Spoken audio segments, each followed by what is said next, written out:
Boleh tambah dribblenya sedikit. Bapak Ibu saudara yang diberkati Tuhan, sekali lagi shalom. Sekali lagi shalom. Bapak Ibu saudara yang diberkati Tuhan, saya ingin membacakan atau membawa kita di pagi yang luar biasa ini dengan sebuah tema yang saya mau sampaikan kepada saudara adalah mengalami kebaikan Tuhan setiap hari. Tapi Alkitab mengatakan setiap pagi. Saudara, mengalami kebaikan Tuhan setiap pagi. Aduh, kasihan betul-betul tidak ada yang mengalami kebaikan Tuhan kayaknya. 1, 2, 3. Mengalami kebaikan Tuhan setiap pagi. Oke, itu baru enak, saudara. Dengar baik-baik, saudara. Mengalami setiap kebaikan Tuhan setiap hari. Dikatakan setiap pagi. Itu dikatakan dalam Ratapan 3 ayat 22 23. Saudara perhatikan ini baik. Ini sesuatu yang luar biasa. Tak berkesudahan kasih setia Tuhan, tak habis-habisnya rahmatnya selalu baru tiap pagi, besar kesetiaanmu. Perhatikan ayat ini bagus sekali. Tak berkesudahan kasih setia Tuhan, tak habis. Pertama dia menggunakan tak berkesudahan. Kedua dia menggunakan apa? Tak habis. Habisnya berarti selalu ada terus. Lalu selalu baru tiap pagi. Pertanyaan saya, kenapa Alkitab tidak bilang tiap siang, tiap sore, tiap malam, tapi kenapa dia menggunakan kata tiap pagi?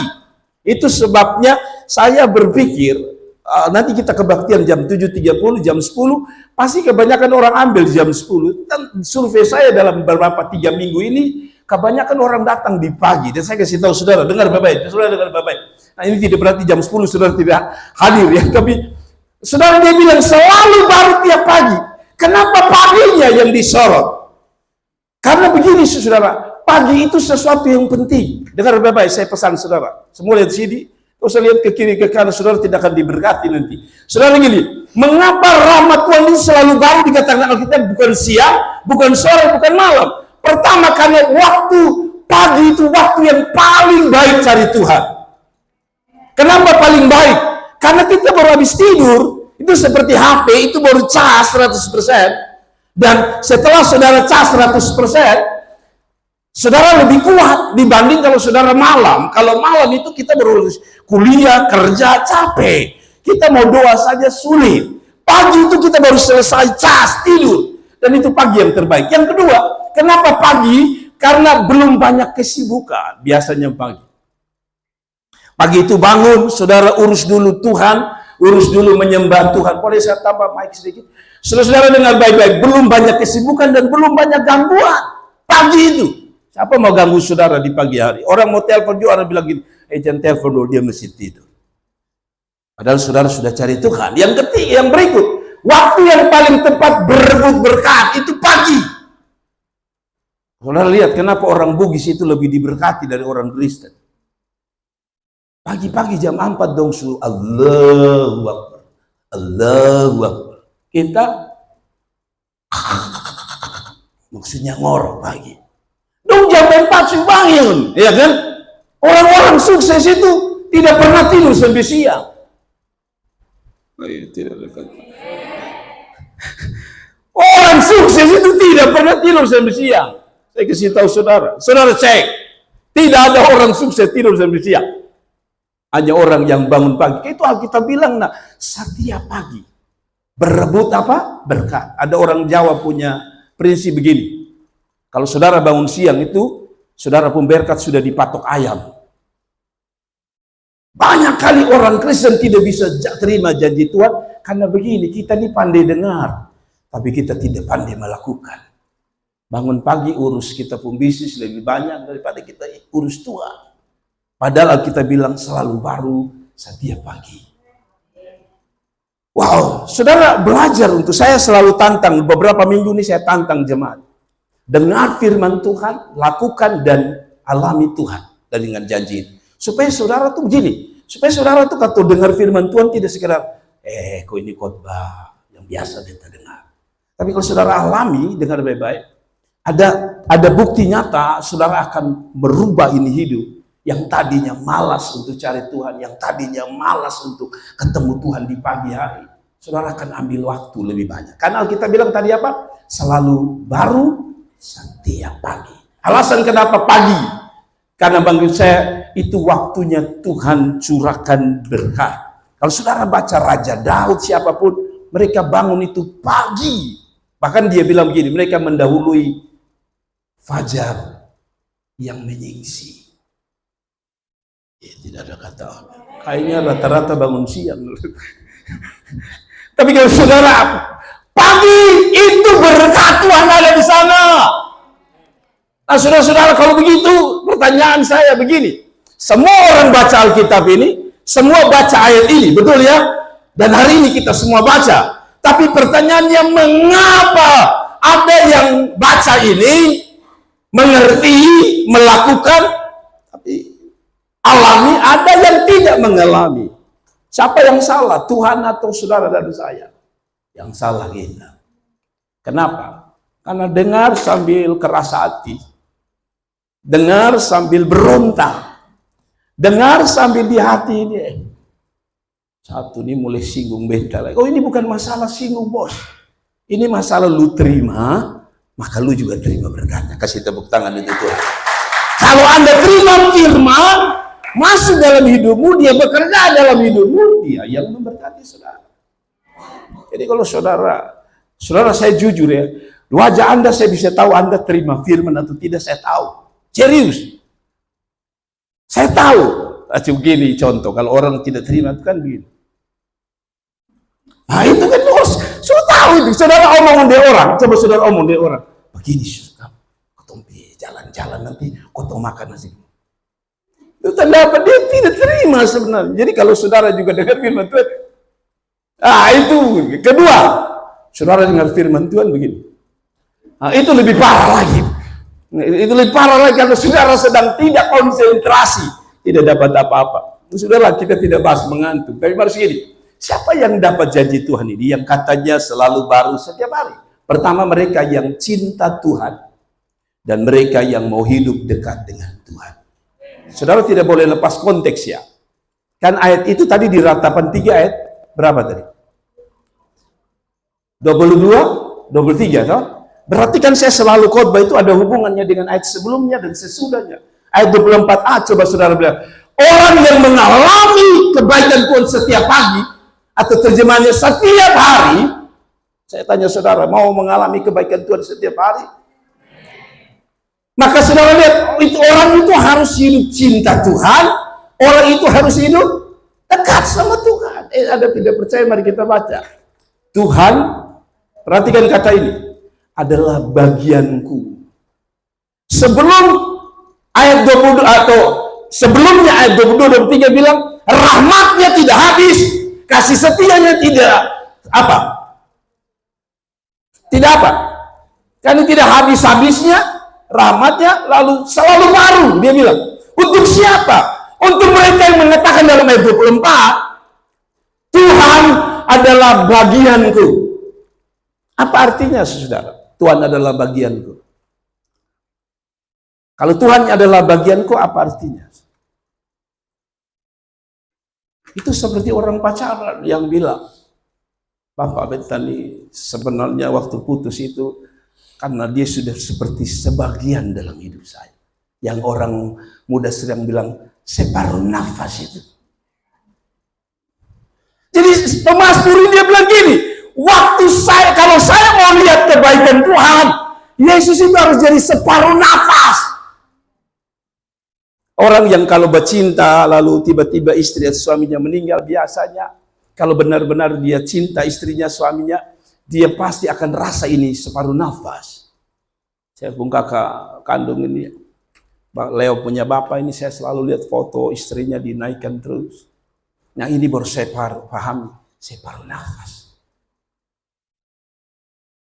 Kalau Anda mau rasa Anda punya suami atau istri itu benar-benar separuh nafas, tunggu waktu dia mati. Itu baru saudara tahu separuh nafas. Kalau Anda mau, Bapak, masa kita tunggu sampai mati? Tunggu waktu dia pulang pimertua ke rumah.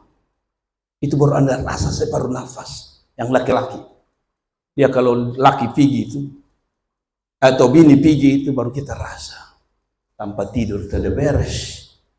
cucian tidak beres, rumah semua tidak beres, baru kita rasa, aduh Tuhan, separuh nafas. Itu baru separuh nafas saja, sudah terbengkalai. Coba kita praktekkan dalam hidup kita. Kalau kita separuh nafas dengan Tuhan, kacau balau ini. Dengan istri saja, saya lihat kalau istri saya ada di rumah, kami pun rumah bersih. Ya, kamar bersih, kalaupun dia tidak kerja, dia perintah kita. Atau dia marah kita, sepatu itu jangan taruh di situ. Beres. Tapi separuh nafas kalau tidak ada, itu harus kita perang. Nanti pulang marah, saya bilang, sudah santai sajalah. Tapi selalu dia marah ketika semua tidak beres. Kadang-kadang saya marah sama istri saya jam 10 malam dia masih bersiram sapu halaman, saya sudah besok lah masih ada. Tapi mungkin dia punya kebiasaan gitu. Jadi saya membayangkan separuh nafas istri saya tidak ada saja, halaman tidak bersih. Nah, coba kita praktik dalam hidup kita tentang Tuhan. Betapa kacaunya hidup ini kalau separuh nafas kita itu Tuhan tidak ada. Amin. Nah, sebelumnya saya lupa menerjemahkan bahwa selalu baru rahmat kasih setia selalu baru itu begini, saudara. Ini hari saudara gagal. Kalau saudara pegang janji Tuhan bilang begini, oke, kemarin saya gagal. Karena setiap hari ada kesempatan saya rasa rahmatnya baru, berarti yang gagal ini itu cukup kemarin. Besok saya masih punya pengharapan bahwa pagi itu ada hal yang lebih baik lagi. Kalau itu berkat mungkin hari ini kita tidak dapat, tidak apa bersyukur. Dia bilang karena selalu baru, berarti ini hari mungkin saya tidak dapat. Besok saya dapat. Ini hari saya pun jualan tidak terlalu laku. Besok ada baru lagi. Nah, termasuk saudara yang pacaran minta putus, apa bilang gini, selalu baru tiap hari, bukan hanya lusa. Oh, tidak ada kata amin, pantas kalau begitu saja. Kasih tepuk tangan untuk Tuhan Yesus. Jadi kalau ada yang minta putus, tulis besar-besar di Facebook. Hei, Joni, bukan hanya lusa, lu orang lama. Yang lama telah berlalu, yang baru sesungguhnya telah datang. Amin. Bilang sama dia, selalu baru. Tidak ada Joni, masih ada Markus. Tidak ada Markus, masih ada Filipus. Tidak ada Filipus, masih ada Dorotia. Tapi maksudnya begini, Tuhan adalah bagianku. Ini maksudnya, saudara. Mazmur 73 menerjemahkan kata Tuhan adalah bagianku itu di dalam Mazmur 73 ayat 25 bilang begini. Saudara lihat ini. Siapa gerangan ada padaku di surga? Selain engkau? Selain engkau tidak ada yang kuingini di bumi. Sekalipun dagingku dan hatiku habis lenyap, gunung batuku dan bagianku tetaplah Allah selama-lamanya. Jadi artinya kata bagian itu artinya dia cinta Tuhan dalam keadaan apapun dan dia cinta Tuhan selama-lamanya. Ya, saudara mengerti satu ayat bagian firman Tuhan diterjemahkan di bagian yang lain. Lalu bukan hanya itu. Kenapa harus cinta Tuhan dan dekat Tuhan? Pertama tadi dia bilang, orang yang cinta Tuhan, dekat Tuhan, rahmatnya selalu baru. Kasih setia selalu baru. Berkatnya selalu baru. Apalagi harapannya selalu baru. Semua selalu baru. Tetapi beda orang yang tidak dekat Tuhan dan cinta Tuhan. Dia membandingkan ayat 27. Sebab sesungguhnya siapa yang jauh daripadamu akan... Saya kasih ingat saudara yang berpikir bahwa hidup ini hanya karena usaha saudara. Saya cerita, ada saudara saya, ada keluarga saya di Jakarta. Maaf, saya cerita apa adanya. Dia datang ke kota besar sebagai orang susah. Tapi waktu dia berjalannya hidup, dia diberkati Tuhan. Yang tadi susah, tidak ada apa, nothing. Lalu Tuhan mulai berkati dia dengan keuangan. Uangnya banyak. Lalu bisa beli kendaraan di Jakarta, hampir bisa beli rumah, hampir. Kenapa saya bilang hampir? Karena kemungkinan tidak jadi. Hari ini saya dengar dia dipecat. Saudara tahu alasan kenapa? Saya selalu ke Jakarta dan tidur di rumah mereka dan saya selalu nasihat dia. Satu, maaf, dia ini kerjanya kalau sudah terima gaji, kumpul-kumpul kawan mabuk. Minum, saya sudah bilang lu berhenti, itu berkat Tuhan. Ingat ya, berkat Tuhan kalau kasih lu, kalau lu tidak dekat Tuhan satu, kedua lu tidak menghargai berkat, lu percaya satu waktu lu selesai. Dia tidak mau dengar, bertahun-tahun, tambah diberkati, tambah kacau. Saya selalu nasihat, istri saya selalu nasihat, perhatikan kalau lu masih model begitu, lu akan susah banyak. Tidak mau dengar, rasanya sombong. Anda punya uang. Hari ini saya dengar tidak ada apa-apa. Gara-gara dua hal. Satu, coba untuk jauh dari Tuhan. Coba untuk tidak cinta Tuhan, tapi cinta berkat. Dan hidup dalam kekacauan. Akibatnya saudara lihat dia bilang begini. Kalau siapa yang jauh daripadamu apa akan, mungkin kita masih ada belum binasa, tapi berkatmu sudah binasa. Tidak ada kata amin. Kalau saudara pikir begini, beta masih kacau, beta hidup juga beta masih diberkati, saya kasih tahu saudara hati-hati. Tuhan itu memang panjang sabar, tapi dia juga ada waktu, ada time-nya untuk dia bilang saya selesai dengan saudara. Saya ingat ini cerita kemarin yang saya khotbah minggu lalu tentang anak bungsu yang ambil di harta, dia bapak pun lalu pergi ke negeri jauh, kata Alkitab, jauh dari Tuhan. Baru saja jauh pesta pora, lalu dia bilang dia susah makan makanan babi. Saya ingat orang ini, saya ingat firman Tuhan. Saya kasih tahu saudara, saudara jangan pikir saudara aman karena saudara diberkati. Tapi kalau saudara tidak cinta Tuhan, dekat Tuhan, menurut dia, rahmatnya bukan selalu baru. Ini hari baru kelihatan. Besok mungkin sudah tidak ada apa-apa. Karena itu dia bilang, kau binasakan semua orang yang berzina. Saudara, kadang-kadang kita lihat orang berzina itu waktu dia dengan laki-laki, dia dengan perempuan lain.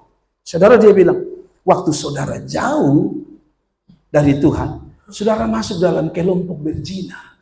Jadi, tak usah lihat orang yang jatuh dalam dosa, satu parah. Waktu saudara jauh dari Tuhan, saudara golongkannya sama. Seperti kalau zaman dahulu itu memucuknya sama dengan orang berdosa. Ada yang jauh dari Tuhan, maaf. Itu sama dengan Alkitab bilang berzina. Jadi kalau ada orang pelakor secara jasmani lalu saudara ketawa, saudara marah dia, saya kasih tahu saudara, secara rohani kita pelakor. Waktu kita jauh dari Tuhan. Pertama, kenapa waktu jauh dari Tuhan kita susah? Karena dia sumber berkat masalahnya. Dia sumber anugerah, dia sumber rahmat yang setiap pagi. Nah, kalau saudara jauh, bagaimana dia mau kasih saudara sesuatu? Itu logika. Tetapi aku, Daud bilang, si penulis ini mengatakan, tapi aku suka dekat pada Allah, aku menaruh tempat perlindunganku pada Tuhan Allah, supaya dapat menceritakan segala pekerjaannya. Jadi saudara lihat, orang yang mengalami kebaikan Tuhan, yang setiap hari mengalami kebaikan Tuhan adalah orang yang cinta Tuhan dan dekat Tuhan. Ada orang taruh ini ayat di dia pun Facebook, di dia pun IG, di dia punya apa saja medsosnya, tapi sayang dia hanya ambil itu, dia lupa bahwa ada syaratnya. Syaratnya tadi ayat 24a bilang Tuhan harus jadi bagian kita. Amin. Amin. Tuhan harus jadi bagian kita. Beberapa hari yang lalu jemaat kita dapat bantuan beras. Ada minyak sedikit, lalu ada apa lagi? Saudara-saudara, itu gara-gara apa? Karena mereka bagian kita. Bagian kita maksudnya begini. Rupanya setelah saya selidiki itu berkat itu datang karena saya punya bagian dengan saya pun kakak. Kapung kakak namanya Maida, itu bagian saya. Jadi waktu dia lihat saya pun jemaat, dia bilang, aduh Bapak Gembala, beta buat apa? Maka dia hubungi bagiannya dia lagi, yaitu temannya. Temannya di Kota Kupang ini bagian membagi, tapi sekarang dana tidak ada. Mereka punya bagian teman satu lulus MEA tahun 87 di Timor Leste. Timor Leste kirim kasih kita, lihat. Kalau kita bagian dari seseorang saja, saya bagian dari saya pun kakak saya ada bagian dari saya. Dia punya hubungan ke bagian teman, teman punya bagian sang apa namanya? Donatur kasih kita berkat. Manusia saja kalau dia bagian kita, dia pikir kita. Bukan dia pikir, dia bertindak untuk kita pun jemaat. Coba kita praktek untuk Tuhan. Kalau Tuhan jadi bagian kita, coba bayangkan. Nah, itu sebabnya saya minta berteman di Facebook dengan donaturnya. Saya hanya mau sebenarnya di sini, saya mau sumbernya. Saya tidak berharap dia kasih terus.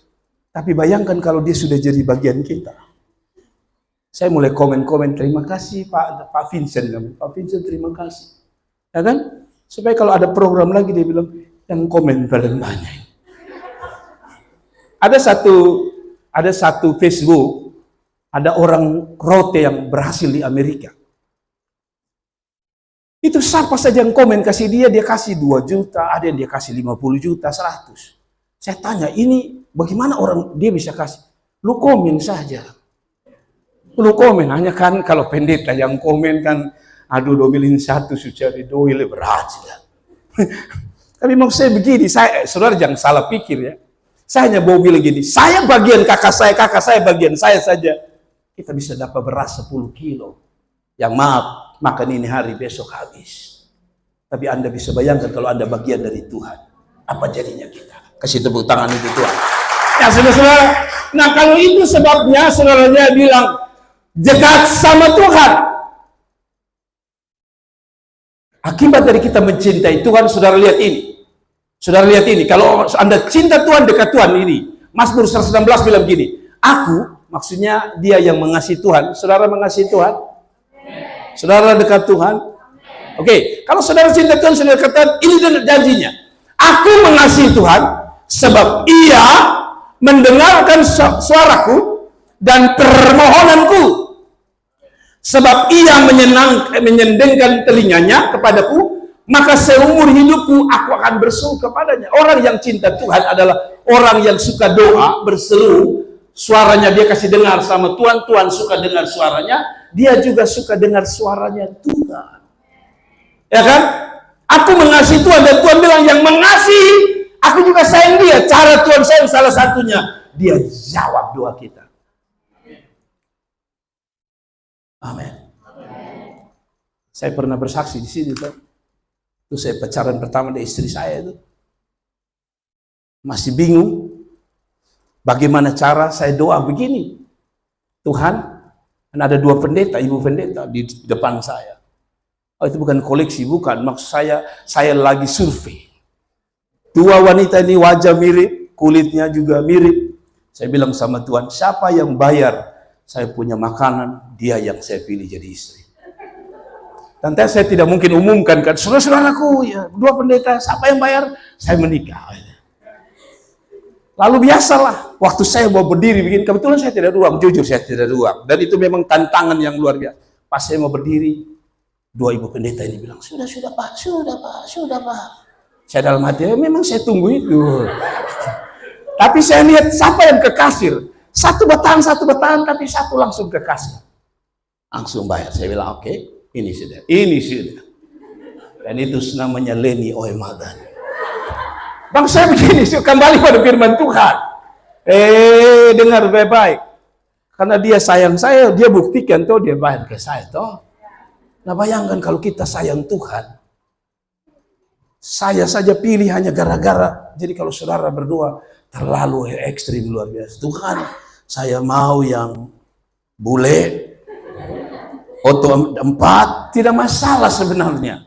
Tapi sebenarnya sederhana saja doa saudara. Tuhan kalau dia sayang beta, dia bayar ke beta. Selesai. Biasanya kan laki-laki yang bayar toh. Ini saya berdoa Tuhan. Kan kalau itu sudah normal, kalau laki-laki yang bayar sudah biasa. Tapi sampai saya bilang Tuhan yang perempuan yang bayar dia. Nah coba sekali lagi kita aplikasikan ide Tuhan.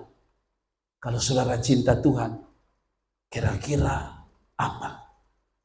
Saya tanya saudara, saya ini anak bungsu, orang roti anak bungsu biasa dapat rumah tua. Semua tua kita dapat semua. Ya kan? Istri itu kalau dia kawin dengan orang yang ada warisan, dia dapat semua yang tua. Rumah tua dia dapat. Mama tua, maksudnya mertua dia dapat. Oto tua juga dia dapat. Kursi tua di situ juga dia dapat. Gara-gara satu, dia cinta itu orang. Nah, saudara cinta Tuhan, kira-kira saudara dapat yang tua-tua? Tidak. Kalau kita dapat di dunia ini, kita cinta orang dapat yang tua-tua. Kursi tua juga saudara dapat. Tapi kalau Alkitab bilang dengan cinta Tuhan, dapat yang tua atau yang muda, fresh. Yang fresh, setiap pagi rahmatnya selalu baru. Kasih tepuk tangan Tuhan. Oke, supaya saya tidak lama-lama, saudara lihat ini. Orang yang mencintai Tuhan, Tuhan pikir dia. Tuhan ingat dia. Tuhan sampai bisa tidur gara-gara dia. Sia-sialah kamu bangun pagi, dan duduk sampai jauh malam. Dan makan roti yang diperoleh dengan susah payah. Kerja keras. Sebab ia memberikan kepada yang dicintainya waktu tidur. Karena itu tidurlah saudara. No, tidak. Dia sedang bicara begini. Usaha, kalau engkau tidak cinta dia, dia tidak cinta saudara. maka apapun yang saudara lakukan sia-sia. Karena dia bilang apa? Usaha bukan berarti salah. Tapi kalau engkau tidak cinta Tuhan dalam usahamu, dia bilang, dia berikan pada waktu apa? Tidur. Ini bukan berarti Anda harus tidur, tidak. Ini dalam keadaan Anda tidak tahu, dia bikin surprise. Pernah saudara bangun di hari ulang tahun, bangun, lalu suami buka, saudara bangun langsung dikasih rantai di sini. Wah, rantai besar, yang kayak kapal itu. Rasulullah, terima kasih saya, I love you, I love you. Pas sudah lihat ke belakang ternyata tali tas.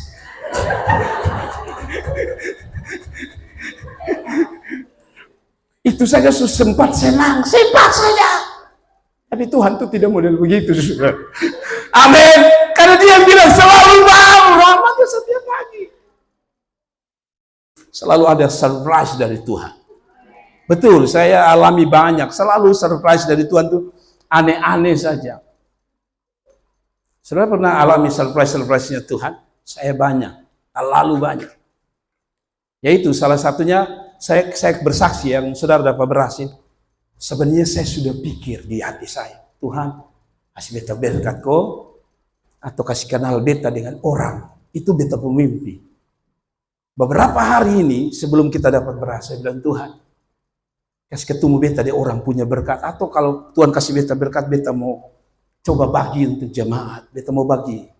Tiba-tiba sama Ida Bel bilang, masukkan nama hari ini, besok jam 3. Saya tidak tunggu-tunggu, langsung yes. Istri saya langsung taruh nama, keluar nama. Saya kasih tahu saudara, saya baru pikir saja. Karena saya sayang saudara, saya pikir.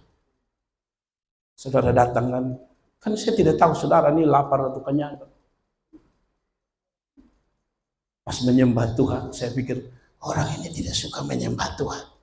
Dalam hati saudara, bukan Pak, bagaimana beta lapar. Maka saya pikir juga, karena saya juga pernah rasa kekurangan. Tiba-tiba telepon itu saya kasih tahu. Saya hanya pikir saudara orang yang saya cinta saja Tuhan sukasi. Apalagi kalau saudara pikir dan cinta Tuhan, saya tidak tahu apa yang dicurahkan dalam diri saudara. Sekali lagi tepuk tangan untuk Tuhan. Cepat, karena kita harus selesai. Saya tidak mau lagi ditegur anak saya untuk bilang, Bapak, 2 menit lagi selesai. Yang kedua, rahmat Tuhan selalu baru. Dengar semua sini, semua dengar. Untuk siapa? Tidak untuk semua. Untuk mereka yang mengandalkan Tuhan. Sudah lihat ini, ayat 24b, 25c, banding ayat 18. Baca nanti pulang ya, baca ratapan 3 semua. Supaya saudara jangan pikir saya karang-karang. Rahmat Tuhan selalu baru untuk siapa? Tidak untuk semua orang. Ayat 24b mengatakan, aku berharap kepadanya. Tuhan adalah baik bagi orang yang berharap kepadanya. Jadi ayat 22-23 tidak boleh lepas dari 24. Rahmatnya memang ada, tapi rahmatnya tidak bisa dikasih sembarang. Kasih pertama untuk orang yang cinta dia, yang mau dekat dengan dia. Saya dekat dengan seorang pastor, dengan pendeta satu. Semua dia kasih, termasuk dia pemobil, dia kasih saya Antero mobil. Kasih di STNK, BPKB. Pajak sudah dibayar. Pak, gara-gara saya mulai dia datang dari Papua Nugini, saya berteman dengan dia tanpa motivasi apapun. Kami pelayan minum Coca-Cola sama-sama bertahun-tahun. Satu waktu saya tidak minta dia auto. Hanya berteman, dekat saja. Kasih saya mobil. Saya berpikir ini manusia yang beda negara, beda kulit, beda bahasa. Sampai-sampai dia mau minta minum kelapa, dia bilang, tolong potong kepala. Maksudnya kelapa sih. Kita beda, tapi gara-gara saya dekat dengan dia kasih autos. Hanya dekat sah. Nah, coba saudara deketin Tuhan. Nah, karena itu dia bilang kedua, tadi orang yang berharap, aku berharap kepadanya. Walaupun janji Tuhan sudah ada, tapi Anda harus jadi orang yang berharap mengandalkan Tuhan setiap hari. Saya kasih ingat saudara ya. Andalkan manusia kecewa 1001%. Saya ulangi lagi. Andalkan manusia kecewa 1001%. Karena itu dia bilang kalau mau dapat rahmatnya, anugerahnya, berkatnya, pengharapannya, masa depannya, dia bilang, jadilah orang yang berkata, aku berharap kepadanya. Kenapa? Karena Tuhan adalah baik. Bagi siapa? Bagi orang yang berharap padanya. Amin. Amin. Saudaraku yang diberkati Tuhan, jujur, saya kenal banyak orang dan banyak orang banyak bantu saya. Banyak. Tapi ketika saya mulai berpikir, biasanya ada satu ibu yang kalau dia terima gaji, dia kasih kami berkat. Setiap kali itu. Dia bukan jemaat di sini. Dia jemaat di tempat lain. Selalu dia kasihnya. Tapi saya coba uji ya. Itu karena sudah jadi kebiasaan. Setiap bulan dia terima gaji, dia kasih saya berkat. Setiap bulan dia terima gaji. Tapi saudara, lucunya ini. Kalau saya pikir begini, oh iya ini tanggal-tanggal dia mau transfer. Saya tunggu tidak datang. Saya uji ulang-ulang. Ketika saya pikir itu, nanti dia bilang, nanti bulan berikut dia kirim bilang, aduh kakak minta maaf bulan lalu mama sibuk, jadi mama tidak kirim. Di bulan itu saya pikir tentang dia. Makanya saya selalu punya prinsip hari ini saya mau ganti.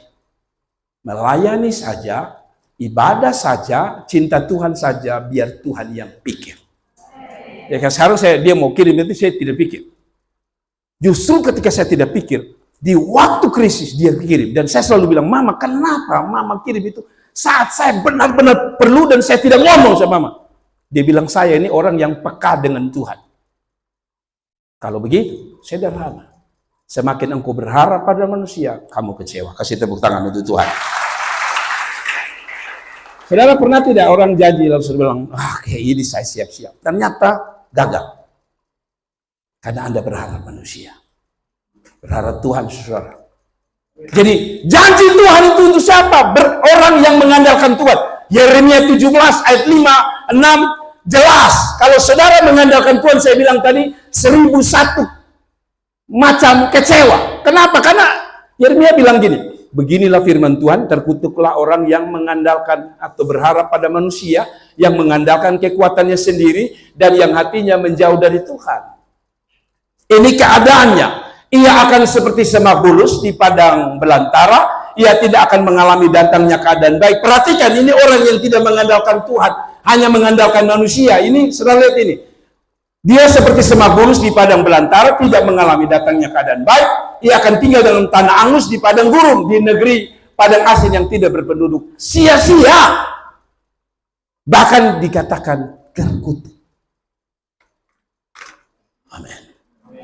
Saya minta saudara buka mata, buka hati. Semakin Anda berharap manusia, Anda kecewa. Tapi dia bandingkan orang yang berharap Tuhan. Orang yang mengandalkan Tuhan. Dia bilang, diberkatilah orang yang mengandalkan Tuhan, yang menaruh harapannya. Persis toh. Pada Tuhan. Ia akan seperti pohon yang ditanam di mana? Di tepi aliran air yang merambatkan akar-akarnya. Tipenya bagaimana? Ke tepi batang air dan yang tidak mengalami datangnya panas terik, yang daunnya tetap hijau, yang tidak khawatir dalam tahun kering, dan yang tidak berhenti. Kira-kira cocok tidak dengan ayat tadi di Keratapan? Dia bilang tidak berhenti. Tadi kata yang lain yang sejajar adalah tak habis-habisnya.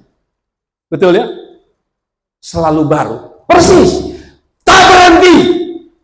Makanya saya pikir-pikir, sudahlah, pada kecewa sama manusia, lebih baik saya harap Tuhan saja.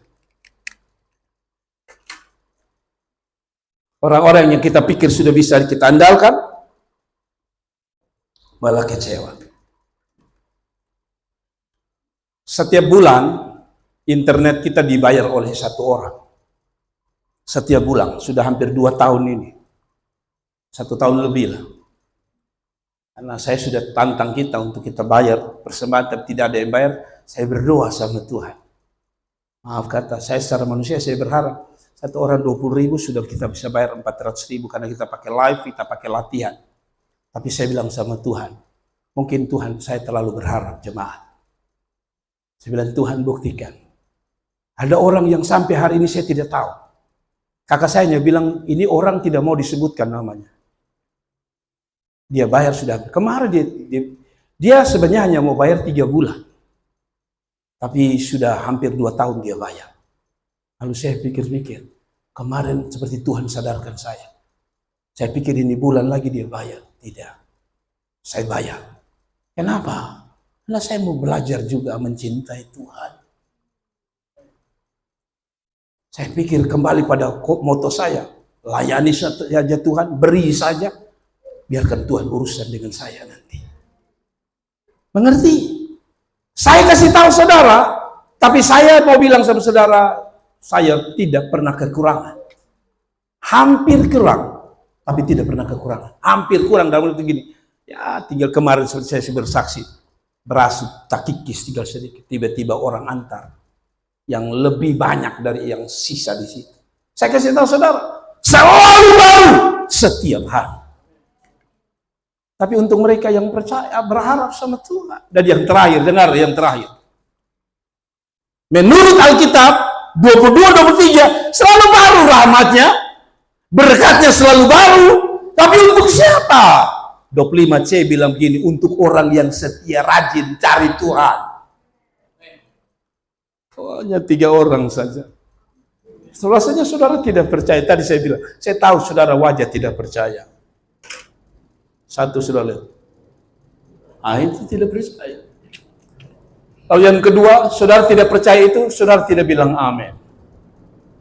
Lihat, tidak percaya semua. Tapi saudara dengar baik-baik, kalau saudara percaya kan saudara, yes, amin.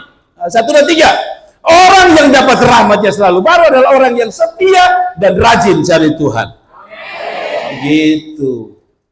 Ayat 25 bilang begini, Tuhan adalah baik bagi orang yang berharap kepadanya. Dia tidak berhenti sampai situ. Bagi jiwa yang mencari dia. Coba nanti pulang baca. Nanti saudara pikir saya karang. Baca. 22, 23 berderet itu yang tadi, yang saya sebut tadi. Cinta dekat Tuhan. Apalagi kedua? Itu luar biasa. Cinta dekat Tuhan lalu berharap pada Tuhan. Lalu ini dia bilang. Bagi jiwa yang mencari dia. Kan saya selalu bilang. Kalau kita balik dari ayat 25 ke atas, maka seolah dia bilang begini, bagi jiwa yang mencari dia, rahmatnya selalu baru. Begitu. Bagi mereka yang berharap kepadanya, ada rahmat yang selalu baru. Bagi mereka yang cinta Tuhan, dekat Tuhan, ada rahmat yang selalu baru. Kalau kita balik bagaimana? Orang yang tidak cinta Tuhan, orang yang tidak dekat Tuhan, orang yang tidak cari Tuhan, jangan harap ada rahmat yang baru. Amin. Amin. Biar RB, tapi rahmatnya selalu baru. Ya kan? Yang lu pakai terobek lagi, lalu saudara pakai dari tahun 65 lagi. Saudara berkata, ini model baru. Tidak bisa. Ya kan? Saya dulu suka pakai celana yang kaki besar. Saya anggap itu paling top. Kalau saudara lihat di umur tahun 90-an itu, ciri khasnya adalah sini besar sekali, lalu di bawah kecil sekali. Saudara bisa bayangkan apa yang jadi itu? Tapi hari itu model tren. Lalu di sini ada lipit-lipit. Jalan itu angka baju bos, saya lihat lipit-lipit. Lalu kalau itu baju SMP kami setrika, bikin bintang, setrika baru lepasin, jadi kayak ada bintang. Paling top. Tapi sekarang coba bikin bintang. Orang bilang jangan sampai dia setrika datang. Terbalik. Model saja baru, model saja. Anda pun bedak saja kan, bukan bedak yang FIFA. Kalau dulu mama saya itu FIFA. Nomor 4, nomor 5. Tidak ada nomor 6 atau 5,5. Sekarang ini kan FIFA, maafkan bukan FIFA mereknya. Tapi itu badak itu saya cari tidak ada. Saya rindu pakai itu. Mengingatkan saya akan mama saya. Karena saya selalu bilang, mama saya bilang, Yeri! Nah, nama saya sebenarnya Yeri, tapi karena tulisannya Jerry, orang banyak Jerry. Yeri! Beli bedak FIFA nomor. Saya lupa dulu yang bagus apa ya. Mama Yeri, 4 ke 5. 4. Nah, selalu habis itu paman tanya, 5 ke 4. Dia balik lagi itu masalah. 5. Pulang itu mama tua selalu bilang, otak sudah main. 4. Lusian bisa bedakan 4 dan 5. Bukan paman harus bikin kacau, tapi kembali firman Tuhan, bagi jiwa yang mencari Dia, rahmatnya selalu baru. Kasih tepuk tangan itu Tuhan. Nah, kenapa cari Tuhan itu apa hubungannya dengan rahmatnya? Karena tadi saya bilang dia kan sumber berkat. Katanya orang mau dapat proyek itu cari kepala dinas. Ada dapat proyek. Kalau betul kepala dinas bisa kasih, saudara cari Tuhan kira-kira dapat apa? Tidak dekat amin ya. Dia sumber berkat, cari dia sumber berkat. Tetapi carilah dahulu kerajaan Allah dan kebenarannya. Perhatikan. Maka semuanya akan ditambahkan. Para teolog menerjemahkan ini, tak usah terjemahkan macam-macam, mobil, rumah. Itu dia bilang tidak bicara itu. Tapi bagi saya Allah selalu bikin bonus kok. Bagi saya tambahan itu adalah kata saya adalah bonus. Yang namanya tambah itu bonus atau pokok atau apa namanya? Ya gaji pokok kan? Biasa kalau orang kerja lembur itu sebenarnya bonus yang kita sebut sebagai gaji lembur itu. Tapi itu sebenarnya masuk bonus. Gajinya 4 juta, keserannya 2,5 juta, itu namanya bonus. Nah Tuhan bilang gini, maka semua ditambahkan. Tapi saya tanya, yang ditambahkan untuk siapa? Untuk mereka yang cari Dia. Ada amin. Tapi kita ini kan suka potong kompas. Langsung di Tuhan, aku pegang janji Tuhan, semua akan ditambahkan. Terlebih mundur belakang. Oh ya, cari dahulu kerajaan Allah. Kadang-kadang kita potong kompas, saya pegang janji Tuhan, saya ditambahkan. Bos, antret, kasih gigi antret, mundur, carilah dahulu kerajaan Allah, baru ditambahkan. Jadi kalau mau ada berkat di situ, ada rahmat di situ, ada anugerah di situ, cari Tuhan. Nah, kenapa cari Tuhan, saudara? Ini sudah lihat ini. Sebab itu jangan kamu khawatir. Orang yang cari Tuhan itu pertama sebenarnya dia tidak khawatir. Kalau sampai saudara khawatir, bukan saya yang bilang. Ini analisa firman Tuhan, ini cerminnya firman Tuhan. Kalau sampai Anda khawatir lebih banyak, coba cek baik-baik seberapa banyak Anda cari Tuhan. Karena ketika Anda cari Tuhan, Anda mengenal Tuhan dengan baik. Saudara-saudara dengar pernyataan sini. Kalau orang cari Tuhan, dia kenal Tuhannya. Kalau dia kenal Tuhan, dia tahu betapa besarnya Tuhannya. Kalau dia tahu betapa besar Tuhannya, dia tahu Tuhannya sanggup tolong dia. Saya ulangi lagi. Saudara mengerti ini? Kalau orang cari Tuhan, orang itu akan kenal Tuhan. Kalau orang kenal Tuhan, dia tahu betapa besarnya Allah dia. Dan kalau dia tahu betapa besar Allahnya, dia tahu Allahnya sanggup tolong dia. Saya ada bikin video. Ada satu anak, dia pun bapak. Bapaknya gendong dia, lalu tunjuk pesawat di atas. Bapaknya gendong dia, lalu dia tanya begini. Anaknya kecil, lalu dia bilang, Bapak, berapa besar Tuhan kita ini? Karena dia sering dengar bapaknya bilang, Tuhan kita besar. Dia sering dengar guru sekolah bilang, Tuhan kita besar. Lalu dia tanya, seberapa besar Tuhan kita? Lalu bapaknya gendong dia sambil tunjuk di pesawat begini. Kamu lihat itu pesawat yang di sana, di langit sana. Dia bilang, iya saya lihat. Berapa besar? Kecil sekali Bapak. Hampir saya tidak bisa lihat. Lalu bapaknya bilang, oke. Kamu lihat itu pesawat kecil ya? Iya kecil sekali. Lalu bapaknya bawa dia ke bandara. Pesawat yang tadi di atas itu, pas landing dia ajak. Lalu dia izin masuk ke pesawat atau dekat pesawat, lalu dia dekatkan anak ini dengan badan pesawat. Lalu ditanya, berapa besar pesawatnya? Anaknya bilang gini, wow! Yang tadi itu kecil ya, ternyata besar. Lalu bapaknya bilang, demikian.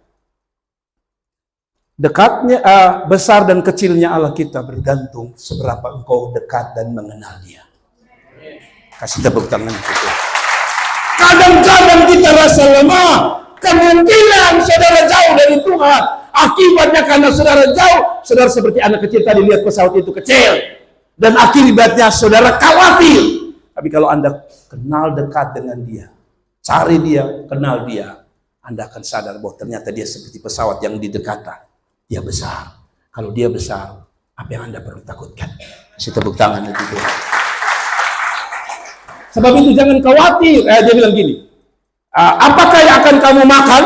Betul ya? Apa yang kamu minum? Apakah yang kamu betul. Apakah yang akan kami makan? Apakah yang akan kami minum? Apa yang akan kami?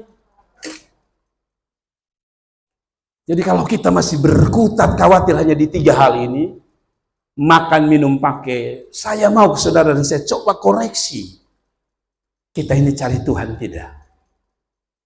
Kalau kita cari Tuhan, percayalah, makan, minum, pakai itu jelas surga sediakan.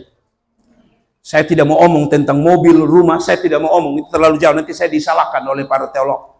Tapi makan, minum, pakai, pasti. Saya melayani Tuhan, dan kadang-kadang saya pergi ke RB, tapi ya RB cari kadang-kadang dapat, kadang-kadang tidak. Tapi saya pikir begini, Tuhan di YouTube ini beta baju itu saja. Kadang-kadang saya kombinasi supaya bisa bedakan. Tiba-tiba ada orang kasih saya 4 style baju, baru semua. Saya pikir betul juga kata Alkitab itu. Makan, minum, pakai itu jelas surga sediakan. Tapi syaratnya cari dia. Jadi sederhana. Kalau saya beberapa minggu lalu saya bilang, kalau kamu lapar sampai tidak ada makan sama sekali, coba koreksi kemungkinan Anda tidak cari Tuhan. Kalaupun carinya tidak sungguh-sungguh. Sekedar hanya mengisi waktu. Saya tantang jemaat, saya tantang saudara. Saya akan berhenti jadi pendeta. Kalau Anda cari Tuhan sungguh-sungguh, Anda masih lapar. Saya tantang saudara. Kalau Anda cari Tuhan masih lapar, saya berhenti jadi seorang hamba.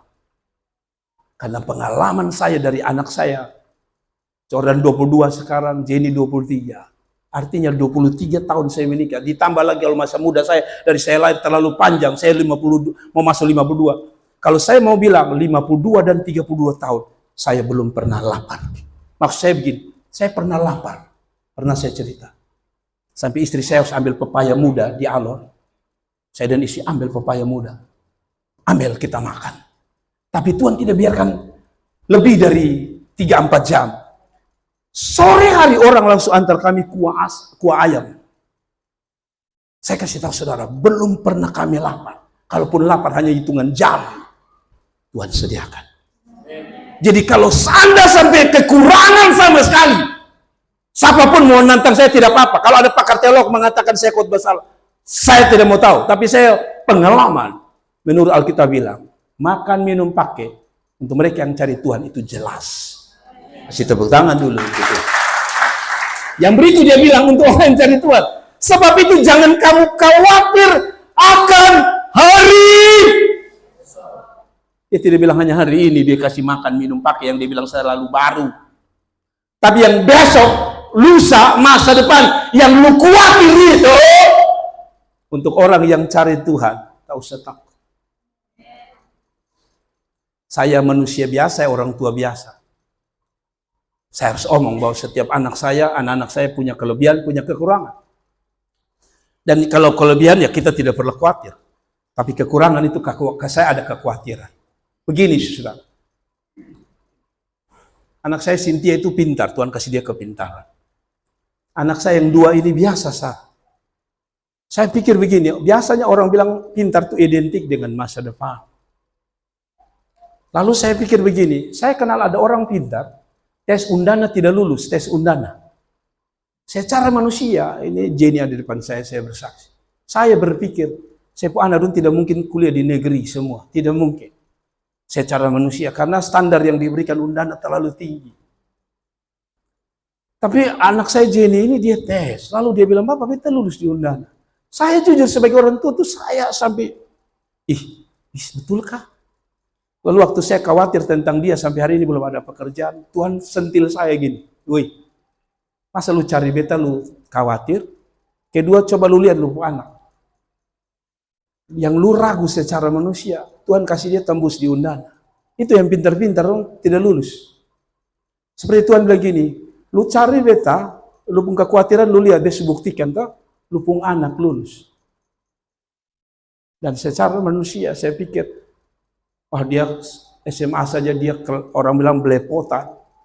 Saya pikir bisa dia kasih beta sarjana. Waktu dia wisuda saya bilang, Tuhan, saya minta ampun sama Tuhan.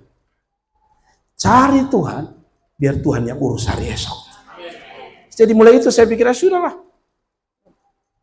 Siapa anak mau jadi apa, kalau dia sebuktikan dia bisa tembus undana, Tuhan juga bisa sediakan dia pekerjaan. Tapi saya pesan dia, melayani Tuhan, urus Tuhan, cari Tuhan, cinta Tuhan, dan berharaplah pada Tuhan. Maka rahmatnya selalu baru setiap hari terjadi dalam hidup kita. Karena hari besok mempunyai kesusahan sendiri. Kesusahan hari sehari cukup sehari. Orang yang cari Tuhan tuh kelihatan dia susah, jangan menangis, jangan tapet terlalu lama di situ. Saya kasih ingat saudara, mungkin saudara sedang susah hari ini dan menangis. Cari Tuhan, karena dia bilang gini, orang yang cari Tuhan susah ini hari, besok belum tentu. Kecuali lu mau susah terus, nggak tahu usah cari Tuhan. Kalau mau supaya ini hari hanya susah ini hari, besok tidak susah, cari Tuhan ini hari. Ada pepatah mengatakan, bersusah-susah dahulu, senang-senang kemudian. Kita ini terbalik, bersenang-senang kemudian, baru bersusah-susah dahulu. Saya coba pakai di ayat firman Tuhan. Cari Tuhan itu susah tidak? Susah. Bangun pagi, 7.30 kita ibadah. Berarti saudara bangun minimal jam berapa? Tahu sejam 5 lah, terlalu pagi. Minimal jam 6 saudara bangun kan? Apalagi kalau ibu-ibu tuh bangun jam 6 kemasak untuk suami. 6.30 mulai mandi, betul ya? 6.30 itu mandi enak tidak? Yang biasa mandi, maksudnya takut dingin. Itu juga korban, susah kan? Saudara jangan pikir mandi pagi itu gampang untuk saudara, mungkin gampang. Itu sebabnya saya latih saya pun tubuh untuk dimanapun saya mandi air dingin, kecuali betul-betul saya sakit. Mandi air dingin. Mau malam, mau pagi, sampai di Batu Malang yang dingin saya mandi. Betul, karena orang bilang kalau dingin itu lu mandi, lu tidak dingin. Tapi kalau lu tidak mandi, lu dingin. Kalian tidak percaya Anda ke kapan dingin Anda mandi, tidak rasa dingin. Mandi. Memang waktu mandi itu, saudara pikir darah berhenti berjalan. Tapi habis saudara mandi, ini enak. Mungkin karena tubuh sudah mulai menyesuaikan ya dengan saudara mandi tadi. Kenapa kita bahas mandi? Tapi maksud saya adalah begini. Dia bilang karena itu kesusahan hari ini cukuplah. Anda susah hari ini, cari Tuhan. Karena besok mungkin bagian saudara tidak susah lagi. Kasih tepuk tangan. Tuhan memberkati saudara. Mari kita bangkit berdiri dan kita berdoa bersama.